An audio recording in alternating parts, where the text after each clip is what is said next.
guys, it's Kanji. So I am doing this video with my very, very nosy and active 1-year-old daughter, Ava. Hi, Ava. Hi. So I have questions from groups from ladies that I am a part of. Sorry, my husband just texted me. It's called a TT. It's a TTC, trying to conceive group, and people who I linked my blog to my Instagram. They have asked me questions via email, my Glow Trying to Conceive app, or TTC on Facebook. And here I have top 10 questions, basically narrowed it down. Okay, so question number 1 is, how do you and Joseph handle arguments? I'm very stubborn, and I used to think that if it wasn't my way, it was not going to fly. And being married, you have to compromise. You have to come to some kind of formal ground of agreement to help life go by. It shouldn't just be one-sided. Oh, my husband said no, so I can't do it. Or my wife says no, so I'm not going to do it. Go play. So, yeah, we sit down and talk a lot, and we have safety words. When I know I'm about to explode, I'm about to just go off on him, my safety word is yellow. Joseph doesn't have a safety word because he's pretty, when it comes to arguments, he's pretty settled about getting things solved, which for me, I'm like, get the hell out of my face before I really slap you. But I don't condone violence or domestic violence, so I shouldn't have said that. Okay, 2. Is Joseph Drew's biological father? No, Joseph is not Ava's biological father. He has taken on the father role since Ava was about 7.5 months old till now. And we are now getting ready to go to court and get a petition signed because Ava's biological father wants to give up his parental rights to her, which, you know, I knew was going to come to this eventually.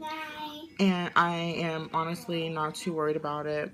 Joseph and I support Ava, you know, financially without the $78 a week for child support, which that pretty much just been racked up. So we don't really touch that. Yeah, no, Joseph's not her biological father, but to be honest with you, that's all Ava's gonna know is Joseph, just because he's been there for so long. He was there when she took her first steps. He was there when she had to be rushed to the hospital. He takes her baths. He's learning how to do hair. He cooks her favorite mac and cheese. He plays with her in her room. So we are truly trying to mold and raise a well-respected, independent young lady. So yeah. Question number 3. How would I get started on my own blog? To answer that, you will... For that question, I've been putting off this blog since my daughter was about a month and a half old. Make a blog about something that you truly, truly, truly adore. Something that you can talk about for hours. Something that excites you and what's your passion. For me, it was children's fashion, motherhood, you know, trying to get started with makeup because I don't wear makeup as much, and I'm just learning the whole makeup process. So basically do a blog of something that you truly, truly have a passion for. And I started on Squarespace. It was free to make my profile, and it was free to make my blog the way I wanted it. And I paid $10 a month to have it public, so the public can read it, so I can give you guys links, and I can add videos and stuff like that. So yeah. Question number 4. How would you explain to Ava that Joseph isn't her dad? I'm never going to lie to my child. If she has questions about something, I'm going to give her the straightforward answer. Yes, I fear that she will resent Joseph and I. Yes, I will.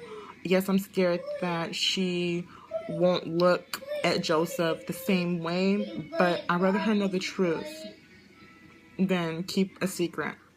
Because eventually she's going to start looking, she's not going to start favoring him. She favors me more than anybody. you know, we aren't gonna cut out Andrew, Ava's biological father, out of her life forever. There are still pictures of her and him. There are videos of him playing with her, and, you know, she's gonna ask who that is. I'm gonna explain that is the person who helped me make you, but he couldn't love you the way Joseph and I love you, and he wasn't ready to be a daddy. And, you know, who knows, in 10 years, he might come back and say, hey, I want to see Ava. And, you know, I honestly don't know how I'll feel about that. With him wanting to give his rights up now. I just think that him wanting to give up his rights now is a temporary thing because of the way he's feeling the spite against me and being married and being moved on and all this stuff. So I think in a couple of years he's going to regret it. But I will never keep the truth from my daughter. She's going to start asking me questions one day, and I'm going to have to sit down. I'm going to have to tell her, you know, I have a baby book, and in that baby book it's filled with pictures of all of us, Andrew, Ava, and I, as well as, you know, Joseph. So, yeah, that's a very, very touchy subject. Like, I just want to cry because having a child that you see every day and love, and the biological father not calling and not texting, not wanting to know if his child's even alive, and doesn't care. Shh. And doesn't care as much as you do about your child. So you do feel like, you know, there's a huge chunk missing from that. But Ava will know that Joseph is her dad. No matter what. That is the man who's going to walk her down the aisle. That is the man who is going to be who's going to be the grandfather of her children. That's her father. Okay? Number 5. How long have you and Joseph been trying to conceive? Any tips or stories to help other ladies? We've been trying. We made the decision towards February of this year that we will try to have a baby, and it's been extremely, extremely hard with trying to conceive our first child together. We tried to do the all-natural route, and I did things from ovulation tests to tracking my ovulation. I haven't temperature, but I did mainly my ovulation, and we would do it. I got apps called Glow, which I will put a link under this video, and I'll show you what the apps that I use. And I joined trying to conceive groups and stuff like that to get support from other women. And, you know, it's not just me who can't have a child like this. It's a lot of other women who's been trying for longer than I have, who hasn't even had their first child, and they're way older than I am. So I am extremely blessed to have my first child. The doctors don't even know how I got pregnant with, you know, a severe ovarian cyst on my ovaries. They just looked at me and said, your daughter's a true blessing. And right now we use, hold on, I'm gonna get it. It's a vial, and this is what we're using.